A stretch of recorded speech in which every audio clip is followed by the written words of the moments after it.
bonjour à tous, bienvenue dans la Minute Techno-Alimentaire. Aujourd'hui, une question de Ludovic qui pose une question: pourquoi mes chèvres ont du poil de chat? Alors déjà, la question est un peu drôle dans son intitulé.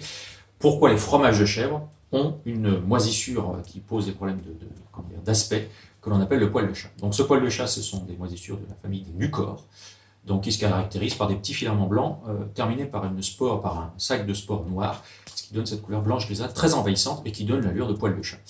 Donc ce mucor se développe sur les fromages qui sont en général mal égouttés. Pour qu'il y ait mucor, il faut qu'il y ait contamination, c'est assez fréquent, mais il faut surtout qu'il y ait développement, et c'est là-dessus qu'il faut travailler pour résoudre le problème. En gros, quand vous avez du mucor sur vos fromages, c'est que vous lui avez laissé les capacités de se développer. Si mucor se développe, c'est parce que les fleurs positives que l'on est censé avoir sur les fromages, notamment en chèvre, le géotrichum, n'a pas réussi à se développer.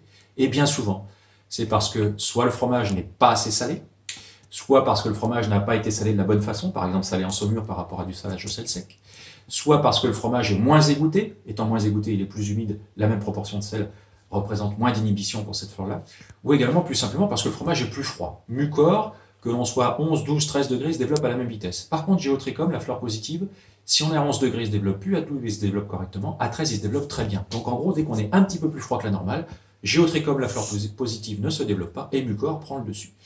Donc pour bien surveiller tout ça, surveillez vos températures, surveillez votre égouttage, travaillez à la bonne HFD au démoulage, surveillez vos gras sur sec, adaptez vos extraits secs au démoulage en fonction du gras sur sec pour une bonne HFD, et normalement, il y aura beaucoup moins le problème de mucor.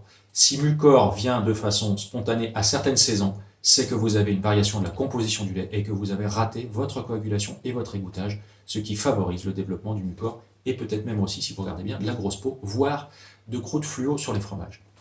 Voilà, je vous donne rendez-vous pour une nouvelle Minute Techno-Alimentaire. En attendant, je vous invite à aller voir le site de l'école de laiterie de Surgères, enilia-ensmic.fr, et je vous dis à bientôt.